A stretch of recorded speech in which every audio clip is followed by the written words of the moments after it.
Where's the fucking hat? Look, it's really fucking hard to pin a hat to a fucking wig. How is everyone doing, Rhode Island? I am obviously Bethany fucking Ghostfucker. If any of you have seen the episode that came out on Halloween, who here fucking loved Ghostfuckers? Good, that's 7 F-bombs I've dropped so far, so that's time to start the panel. Are we ready to meet our cast? All right, let's see, we have on the fucking list, starting off, the creator of the show, Vivienne Medrano.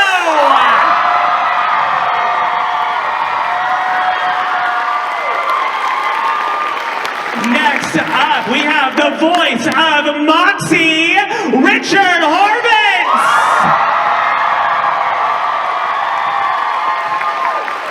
Followed by our beloved Hellhound, the voice of Luna, Erica Lindbeck.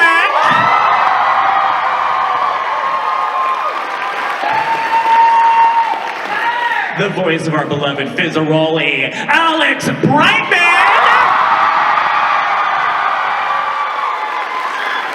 Our Goetia Prince Stolas, Bryce Pinkman. And the ghost fucker himself, Brandon fucking Rogers.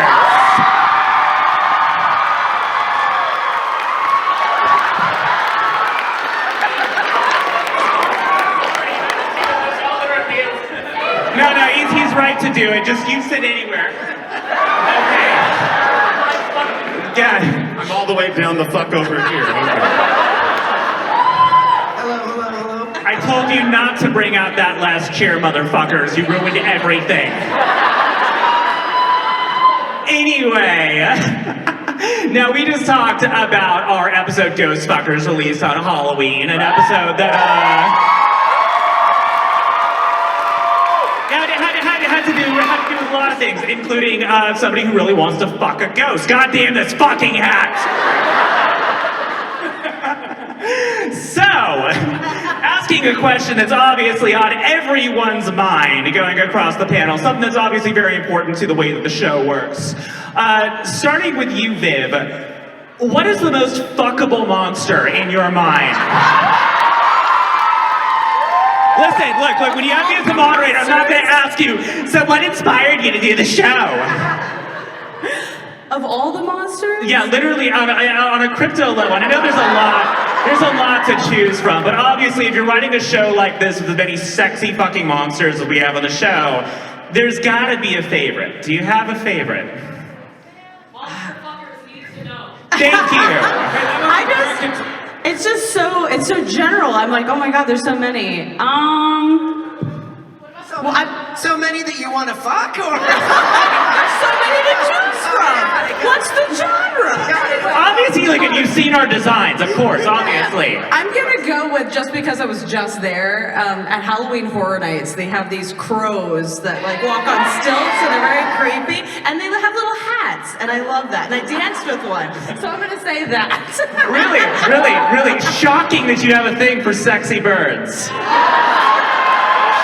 Shocking. We also went to the Quiet One's house, and they had the monsters that go with their big alien faces that explode.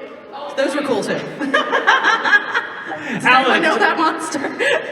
Alex, as somebody who has Googled your character before, you play a fuckable ghost and have before. Thank you. Do you have a particular cryptid that you find attractive? I know this is gonna sound boring and like everyone else's answers, but Moo Dang! All right. Thank you. Have a nice day, everybody. Clip it with a bunch of clips. Immediately on Twitter, with 500 replies. I won't say it, I'm not on it. All right. You lucky bastard. Go for it. Richard, fuckable monsters. Moo Dang. And you can't say Moo Dang, we already heard it. No Moo Dang. Your wife doesn't count, Richard. I didn't say it, he did, motherfucker. Brandon, if you think Richard hits hard, wait till you get Kristen's fist in your fucking face. Oh. Kristen will kick your ass, you know that. She has. I'm gonna go with hoping for Lily seconds. Munster. Lily, okay, very fair. Lily monster, very fuckable monster. Very fuckable creature. Bryce, I know you've been thinking about it. I know you've been up here. Well,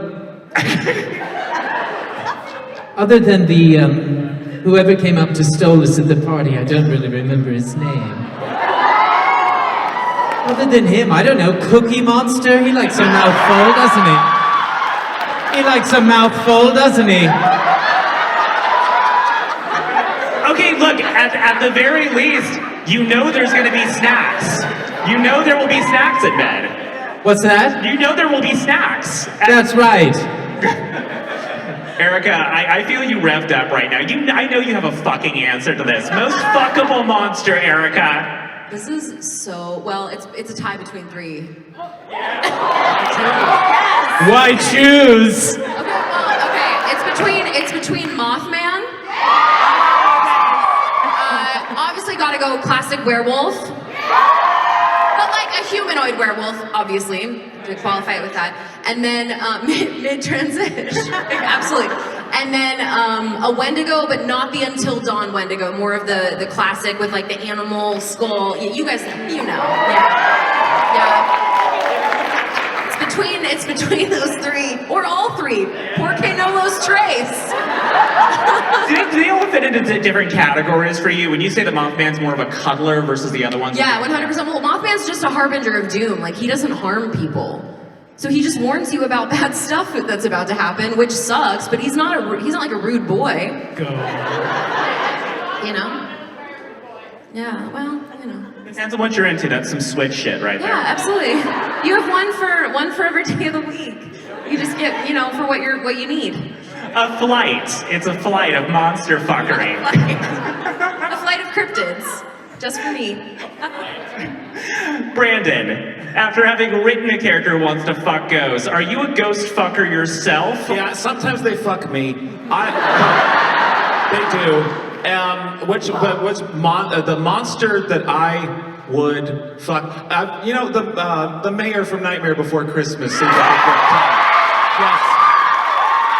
But no, hear me out. He's easy to turn over, and depending on which side you're doing him from, he might look like he likes it or he might not.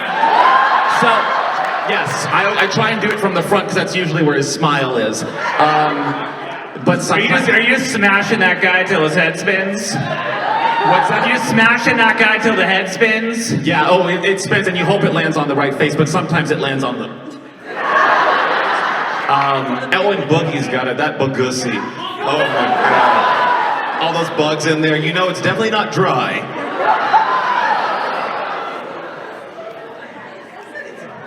Ookie Bogussy. Yes. I hope none of you have one. That's just for him. Well, look, I mean, obviously it's a shared audience. If our audience didn't connect with this mentality, this room wouldn't be full right now. So, what do you feel makes your characters so irresistible to this audience? Like because we've had romancing, we've had just a general attraction, but Alex, what do you think makes your characters irresistible? Sex appeal. Sex appeal, flexibility. Lots of flexibility. Can juggle a lot of balls, and I think that people like to see somebody who's vulnerable yet doesn't feel broken. But mostly fuckability. Richard, I mean, speaking of vulnerability, you play a beloved soft boy who is canonically good with his hands. So I'm not good with my hands. they've canonized it right now. Is Moxie good with his hands? Yes, we made that in the show. They call him Richard We Horvitz. wrote that line. Hello. Yeah. My. Wait, did I hear? Oh damn, I look fucking good right now. Holy shit! Look at my fucking tits. Are we live on PBS right now? Yes. And for just a donation of $19.99, you will get a box set of Helluva Boss. Helluva Boss. Helluva Boss. I'm pretty sure that's one of those horns you blow in Italy or something. Helluva. To answer your question, my inability to do math is very appealing. I was so good at geometry, I took it twice, so that is true.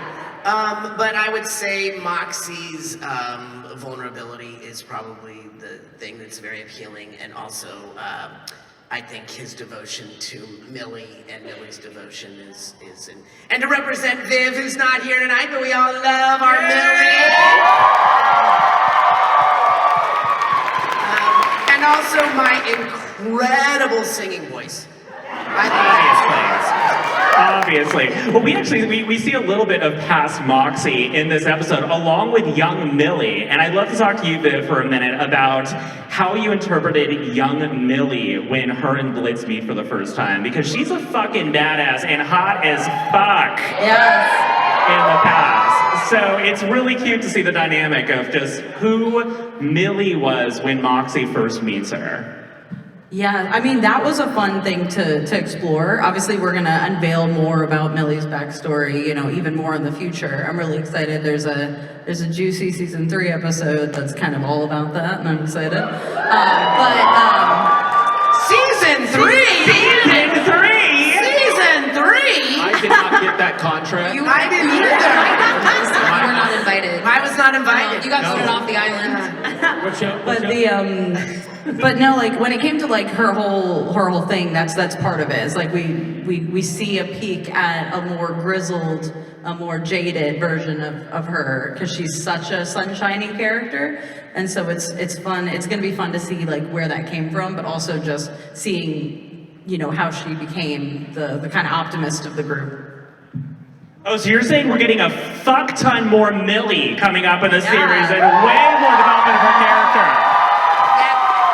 She's getting a spin-off. Yeah. It's called Helluva Hotel. You hear that? Way the fuck more Millie. You hear that, Twitter? Lots more fucking Millie. All right, let's get horny again. Bryce, what do you think is like the finer points of a relationship with Stolas? What do you think makes Stolas a romantic that he brings into a relationship? The best points of a relationship with Stolas. And be specific, the fanfic writers are here. Wait, ask me that again? A date with Stolas. A date with Stolas? What would Stolas' ideal first date be? Oh, God. Well, I think some poetry. Some poetry by the fire. A nice glass of wine. And the real rude fucking, I think.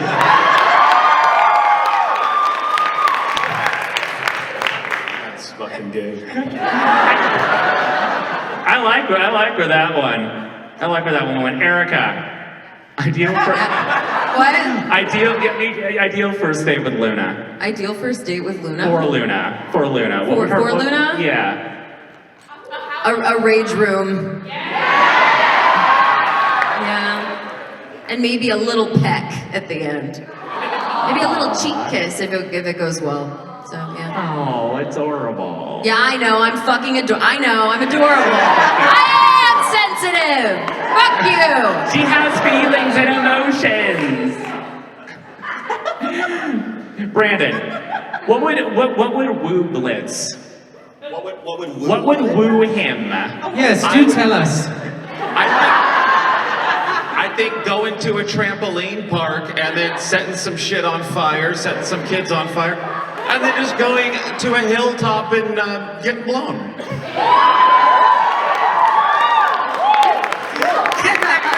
That's coincidentally what you did last night, isn't it? Yes, a little ass munching never hurt nobody. I don't know. I mean, just I want to leave the date. Blitz would want to leave the date feeling wet, happy, and a little bit of shame. Just like the end of every Helluva Boss panel. Just like the end of every Helluva Boss episode. It's the splash zone warning at the beginning of every episode. Brandon, so you were a big part of like writing this episode of Ghost Fuckers, and I'd like to talk to you a little bit about the writing process on this. That's right, I can ask a real fucking question. Anyway, Brandon, if you can talk a little bit about writing Ghost Fuckers and following up with that, just to keep you fucking talking so I don't have to do a job, working with our special guest, John Waters. I have to say, I didn't know. So in the script, I described Rolando, the hotel fucker. I described him as John Waters-esque in the script. I did not know that was even on the table. We could get him for the part. I just said, oh, this is a guy who reeks of John Waters' odor. And then I think I was just like, oh, do you want to try to get it? Do you want me to ask? well, we're in the studio, and then Viv and Richard look at each other. They're like, should we tell him? Should we tell him? Oh, yeah. They're like, we got John Waters for the part. And we opened the trunk and let him out. Yes. We said, you gotta look really quick, Brandon, and then we closed the trunk. Right before they told me they were nice enough to give me a pamper. And I used it. This episode was very fun to write. I forget if I picked it or if I was assigned to it, but I just remember falling in love with the premise because Viv said there's an episode that has to do with like paranormal shit, and it's a horror related. It's a very scary episode. And I don't remember if I was like, yes, that one, or if that was one you gave to me, but it is my favorite episode of the season. It's a shitty secret to sit on for 2 years, and we got John Waters for this thing, and it's like an amazing episode, and all this tragedy and comedy, and you can't talk about it for 2 years, and so I'm glad we're sitting here. Everyone's got to, y'all, I'm assuming some of you have watched this thing. Such a big fan of Scooby-Doo and the Tower of Terror. I'm a big fan of laughing, and I'm a big fan of crying, and I'm a bigger fan of making other people cry. Especially that cunt in the fourth row. Look at that. I just noticed this. Stand up, Helen. Oh my God. That's why there's no kids here. I will say, like, sitting on those bucket list guest stars is really hard. There's one for me in season 3 that, like, yeah, it's gonna be season 3. For me, you probably know it. Wait, say that again. Sorry. I'm not gonna say it. I didn't hear what you said. I said there's a bucket list person for me too. Yeah, season.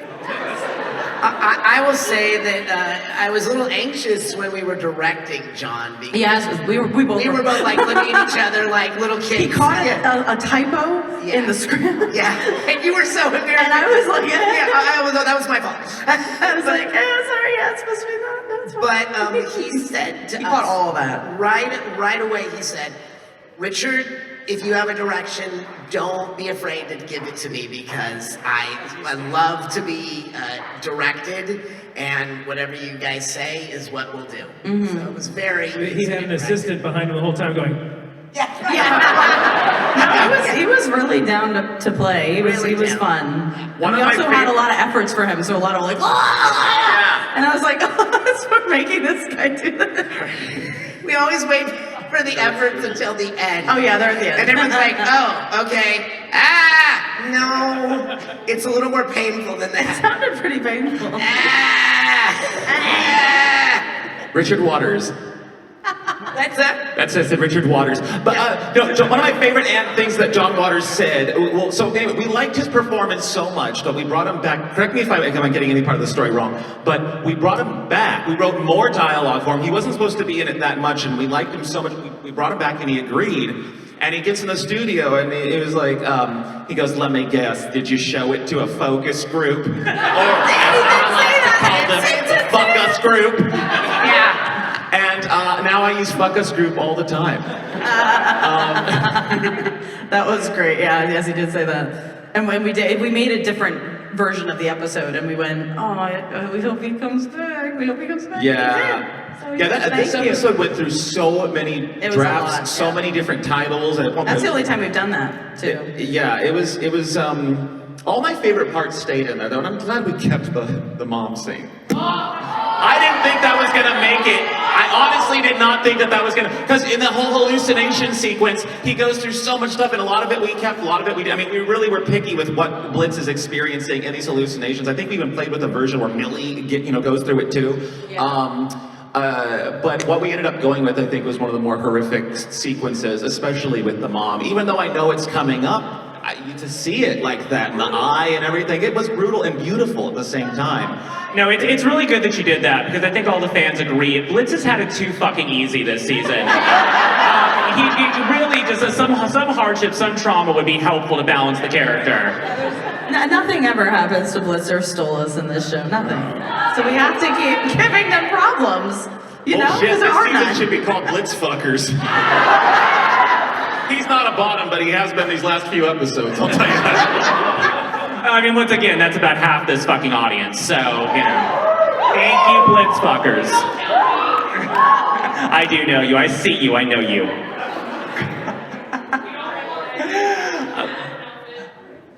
Well, look, I think we can take some questions from the audience. They just better be, look, they just better match the fucking tone. I don't want to hear any what inspired you to get into acting bullshit. Do not ask how to get into voice acting on the show, please. Working the sound. Please. I like that there's one person in the back. Right there. Can we get so that I'm gonna say specifically the Aussie that we were in the elevator with, because you've literally been waiting that long. But also that one brave person with their hand up. Where are they? Where are they? Who's working the? Is it the bun? Yes, you as well. Yes, you motherfucker! Come on. Get on up here. As a matter of fact, everyone just shove each other to the fucking mic. And then I think you can line up. Yeah, we can line up. We can line up. I have to have a question. Hello. Hi. It's nice seeing you guys again. It took me a minute to I stared at you, Viv, for a minute. I didn't know it was actually you.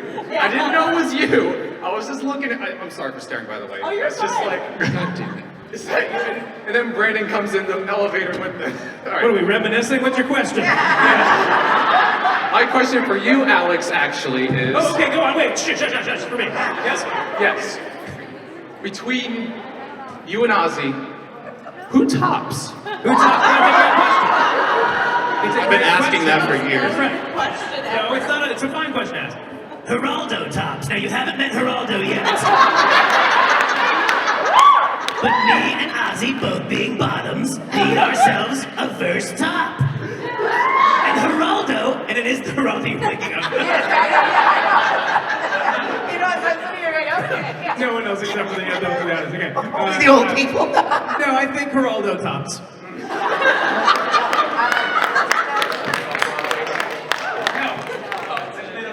The very real. We're gonna bounce back and forth. So I believe possibly, okay, what I can't see you from here. You in the cosplay. That's in a Ghostbuster. Okay, I didn't see the patch. Okay. Okay, all right. Look, you can bust in a ghost. You could bust a ghost. Well, busting makes me feel good. Doesn't at all. We love an honest king. Why don't you say something? God damn it. The Ghostbuster question! All right, you're next. Hang on, no, it's not you. You, go ahead. Yeah, this one needs to breathe. No, Josh, you. Oh! Nope.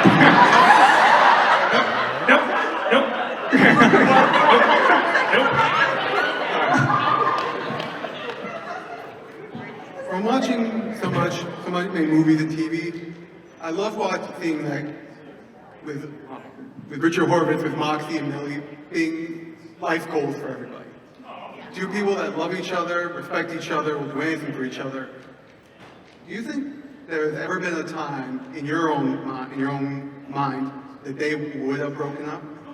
Yeah, actually, one of my favorite things about the episode, that when we go to the Wrath Ring when we first meet Stryker, is that in any other show, Moxie would have, Millie would have not intentionally make Moxie feel jealous, cause he was but it wasn't that. She was never into him, and that was just Moxie's own insecurity, which I think is rampant in Moxie. But yeah, it's one of the main things that I love about the show is that the Moxie and Millie relationship is, would there ever be a time that they break up? No, because I think they've gotten really good at talking through things, especially like in Unhappy Campers, is that what it is? Yeah, Unhappy Campers. I mean, that was like one of the healthiest resolutions ever, you know? Yeah, it was so good to see. But that's a good question. Thank you very much. Thank you, Ghostbuster. All right, plaid shirt. Hi, this question is for Brandon. So I've been watching your stuff since, you know, you were doing your own things with Dead Park, Dead Beach. Oh my God, I'm so sorry. It's all right, it's all right. I need the apology. Your Day at the Beach came out on my fucking birthday. No, I love your work, but I gotta wonder, when it came to coming from that kind of situation where like you're running 9% of it, you know, acting, directing, writing, all that, to a big thing where it's like you've got big voice acting names like Richard Horvitz, and you've got somebody that's really into the business like Betsy Pop. Like, what does that feel like, the difference going from one to the other? Well, I always did YouTube videos in the hopes that some show or movie or director, some of my YouTube videos were always a beacon. And now that I finally have this work, it's a hobby. Like, I still love making the videos. I'm not trying, I hope I get discovered with this video. I hope I get, and that was kind of my intention with a lot of the older ones. And then eventually, Viv came knocking at my door at 3 in the morning. I said, "Who are you?" Drunk, off her tits. And, Yeah, Vivienne's a little freak, aren't you, She Vivienne? threw him a mask. you know what? She threw him a mask and said, put on this monster mask. Right, and I said, it's not a mask. But, no, honestly, I made videos for about 15 years before Viv found me, and it took 15 years for my plan to finally pay off. So on one hand, it's like, wow, it finally happened, but on another hand, this is what I've been, I was surprised and elated that it happened, but I wasn't really that shocked because that was the goal the whole time. I never thought I'd be a voice actor specifically. People say, how do you get into voice acting? I say, ask Richard Horvitz. Because literally, or I say, make YouTube videos for 15 years and hope an animator casts you as the lead character of a big show. Either way, I'm very honored because up until now, you know, screen actors don't do a lot of conventions unless they're really big. This is really a voice actor dominated type of culture. And so, I was just doing like Playlist Live, VidCon, and those are just very small. So now I'm finally doing cons where people aren't impressed by how famous you are, but impressed by the work that got you there. I'm so happy to be part of this culture, finally. Yeah. Thank you so much. Five Nights at Freddy's thing. It's Bonnie. I'm sorry, I don't know more than one fucking lore, okay? Do you have any idea how hard it is to keep track of this one? There you go, yes. Oh, there's the kid. Don't make me come down there. Anyway, you, Purple Rabbit. If you got to voice any other character aside from your own, purely for fun, who would you want to voice? In the show? In the show. Oh, that's not that show. That's not this show. In this show. Oh. I'm obsessed with Serpentious. I'm obsessed. In this show, probably Luna. Yeah. Sit on a dick, Moxie. That was incredible.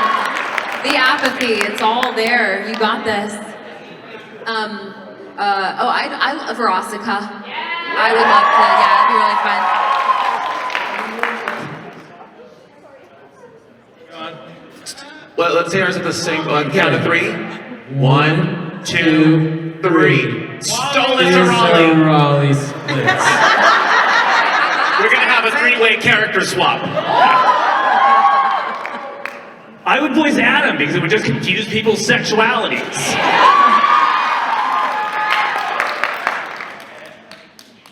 Next. Good job. Nice. Also, Richard, I loved Angry Beavers as a kid, so thank you. Thank you. Eat, Swooty Beaver. Black Widow. Hi, thank you guys so much for being here today. I know that you guys don't tend to do a lot of filming in person together, but I did see a video once where I saw Alex mention that the scene between Fizz and Ozzy,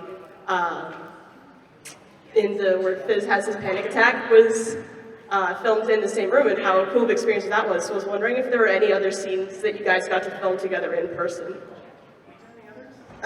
James and I were in the booth. Yeah, we were in New York. Viv and I took a trip out to New York to try to actually be with the New York actors because we We're usually over Zoom. So that we had them at the same time, which was really good. In LA, Brandon and I have been in the booth together. Yes, and you've done. I have the scars to prove it. Did you? Get it right! Did you do a scene recently with Vivienne as well? Vivienne is also, yeah. Okay. I'm lucky because I get to be in the room with all of them, even if I'm not in the room, because I direct with Viv, and then I do the voices for, like, oh, Blitzy! When Brandon's like there, you know? So I kind of feel like I get to be in the room with all of them. I'm kind of lucky that way. But in a perfect world, we would all be together for a 4-hour set. I would love that before the end of the show. Yeah, before the end, because we would knock it out. We would knock it out. We should do a live episode.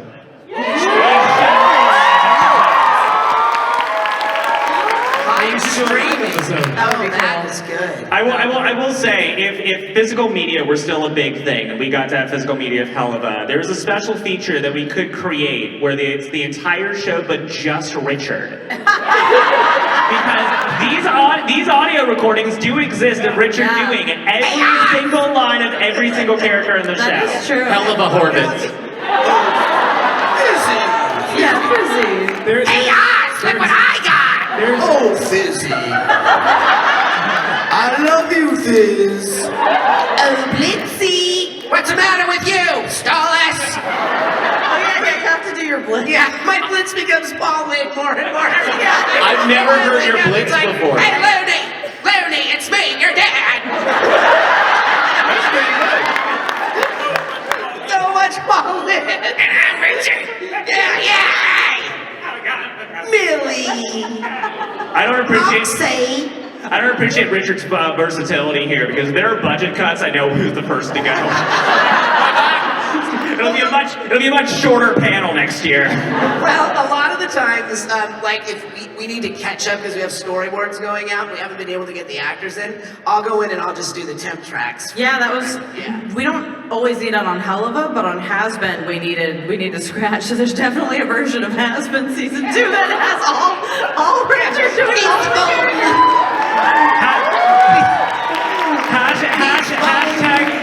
Hashtag release the Horvitz cut. Yes, Miss Bone. Would you want to do sex with me?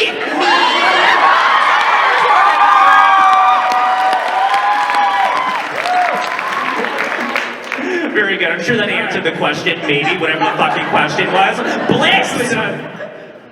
Hi, my question's for Brandon. So, Blitz in the show normally doesn't do the riding. So, what's with the obsession with horses? Let me talk about this. There's some discrepancy about this horse fuckery. I have told that it is either so I never wrote him having a horse obsession. I fucking hate horses. I hope you all filmed that. I hate horses. If you notice, all of the initial Blitz being obsessed with the horse is not in the dialogue. I didn't write that shit. I see the episode after it comes out, and these animators sneak that shit right in there. And I said, whose fault is it that Blitz likes horses? And one of our Sam Miller, animation. It's not Sam Miller's fault, to be fair. That's why I feel bad. I heard it was Sam Miller's, but then Sam said it was your fault. It's my fault. God damn you! Of course, the person who named their company Spindle Shit. God damn it!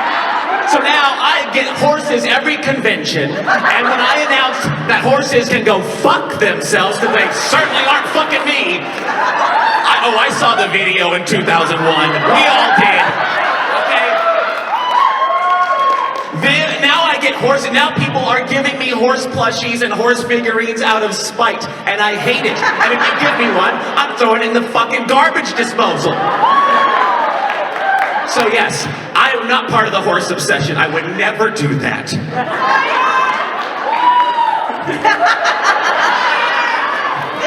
Somewhere there's just a horse in the corner crying.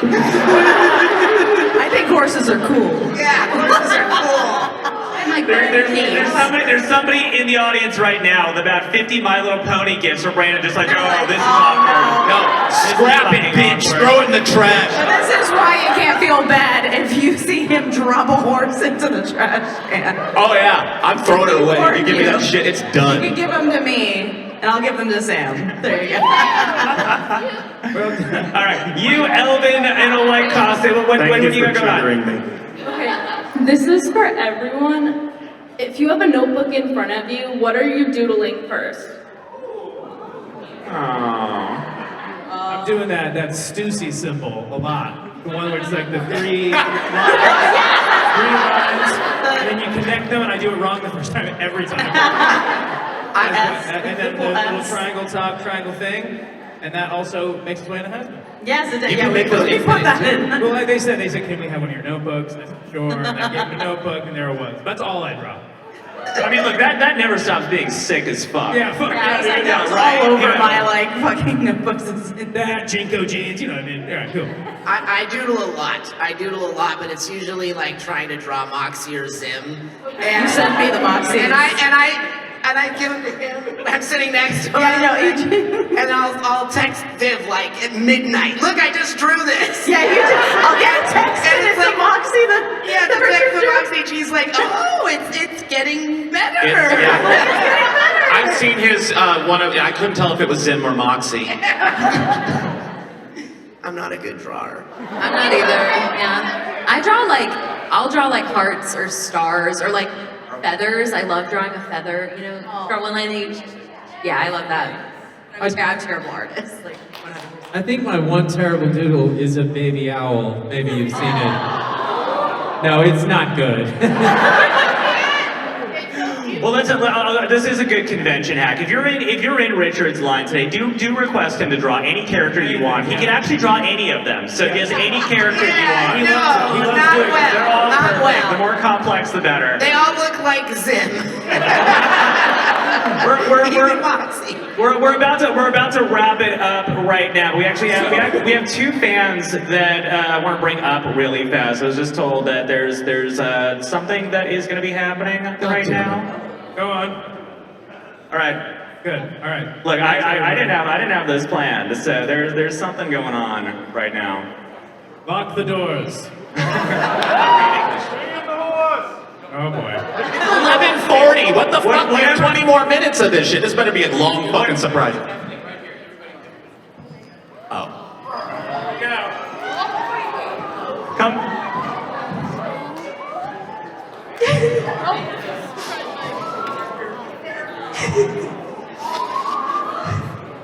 For the 2+ years that we've been together, you definitely have shown me a lot. You dealt with my craziness, my ADHD, and all the stress I usually have making cosplay, but you always stuck with me. And we always make up whenever we have our little fights. And I can't have you without, I can't live without you because you're so amazing and I love you so much.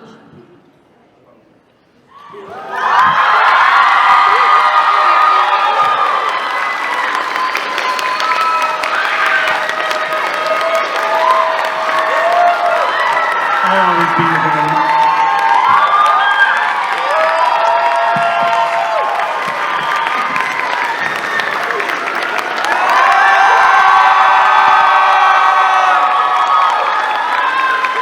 Come up to the stage. Come on up here. Come on up here. Get a proper photo. Also, I think I probably would doodle like an apple and. I can't believe this is what I decided to make the panel before that fucking happened. Please come on up, please.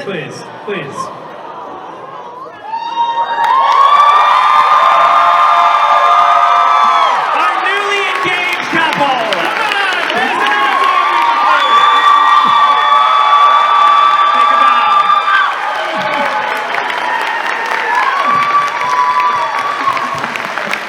Congratulations, you two. We'll get a photo with you afterwards. Thank you so much. Don't worry, I'm hitting your photo anyway. Okay, perfect.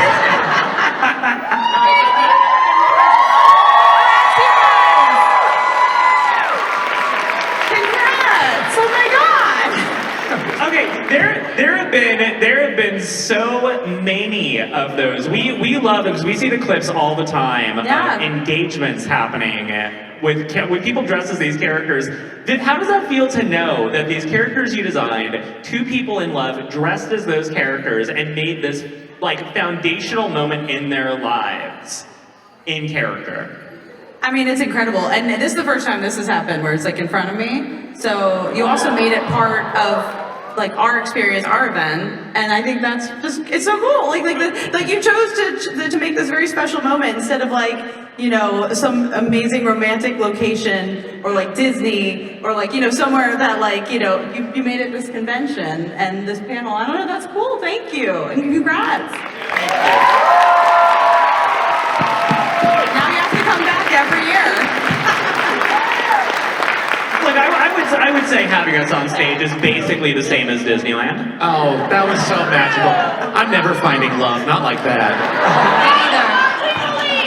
How much more time do we have up here? 2 minutes. Homophobic. Okay, 2 minutes. I'm gonna rush through some questions. None. Questions fast. Let's go. What is your guys' favorite like children's show, or what did you grow up on? Like your favorite one? My favorite children's show is Helluva Boss. Judge Judy. I didn't do it for good kids. I watched a lot of Ren and Stimpy and Rocko's Modern Life. I really liked a show called, does anyone remember Princess Guinevere and the Jewel Riders? Okay, good. I'm not crazy. I love that show. Anything Jim Henson and the Muppets. That makes that Cookie Monster comment really scary. Oh yeah! It's Steve, Speed Racer. Speed Racer. Brandon, favorite children's show? It's Judge Judy. I love Judge Judy so much. All right, other blitz, go. My question is for Brandon Rogers.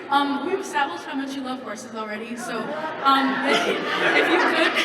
He's not above hitting a fan, but keep going. If you could choose a different animal for Blitz to be obsessed with, which animal would you choose? Oh, probably an octopus, because...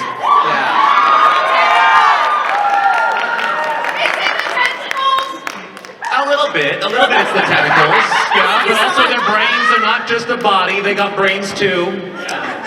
And that's pretty much all they are, just brains and sex organs. That's really it. Look, we started on horny, we ended at horny. Thank you all. Thank you all very much.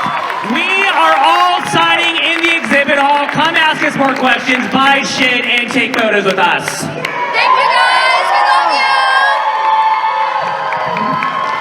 See you soon.